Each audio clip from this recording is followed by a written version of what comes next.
Okay, so the Museum of the Coastal Bend houses 7 Clovis points, and we have an 8th on exhibit temporarily. But to give you a little background about what Clovis is, there was a very brief period of time, 13,000 years ago, and by brief I mean 500 to 700 years, and during that period, Native Americans all over the continent were making the same kind of projectile point.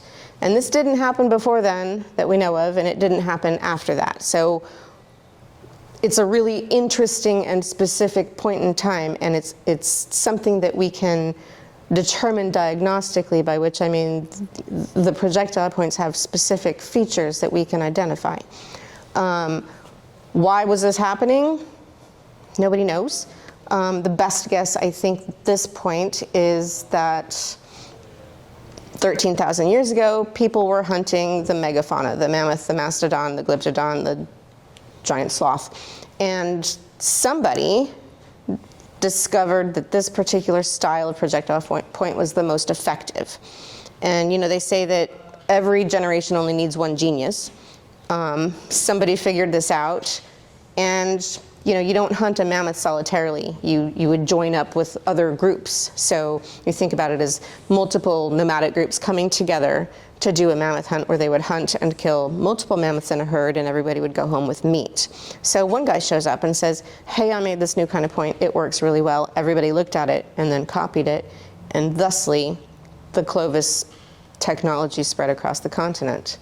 500 to 700 years later, it ended. Probably because the kinds of animals they were hunting started to change.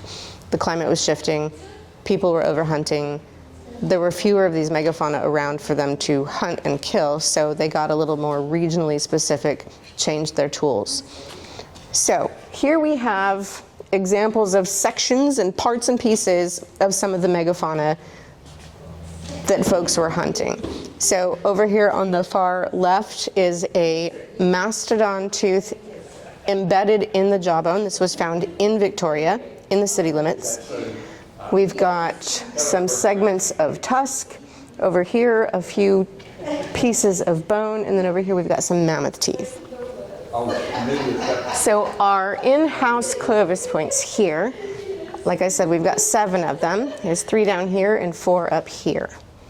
Yes, ma'am. Yes, in the back, we have a polyhedral core, 1.5, and what's called a Clovis blade. And a Clovis blade is that long piece that you see taken off in those grooved sections of the polyhedral core. And those are also something that help identify that it was Clovis. And now if you look behind you, what we have here is a really unique artifact. This is a Clovis point that was napped out of mammoth ivory. Now, mammoth ivory is only workable like stone when it's green, by which I mean the animal had just died. So this is an immediate connection between megafauna and the Clovis people in one artifact. And this was found along the Trinity River. It's on loan from a gentleman named Mark Adams. And beside it is an unrelated section of tusk that's from the Bill Birmingham collection, just to give you a little bit of an idea of what that material looks like before it was turned into a Clovis point. That is fascinating.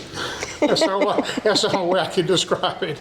It's fascinating to see these, especially in a museum that's done so well. That you've done a great job. Thank you. Really good job. Can you get Heather to explain what makes a Clovis point, the long flute? Okay, sure. Because that's what makes it Let me distinctive. find you a good one. So the way we identify Clovis points is that they have one big flute up the center, and if you kind of look at these guys here, you can see that flute, and that would have aided in the hafting process. These were actually pretty good-sized spear points. They weren't used with a bow and arrow. They would have been used with a spear or a dart and an atlatl. And that singular flute is the giveaway that it's a Clovis. And that's the oldest culture, isn't it, basically? Heather identified it in North America. It's the oldest recognized culture. There were cultures prior to it. We don't know anything about them. They do not have diagnostic artifacts as far as we can tell. By which I mean we've found artifacts deeper than Clovis, so there were definitely people doing things before the Clovis points, but who they were and what they were about, we really can't know.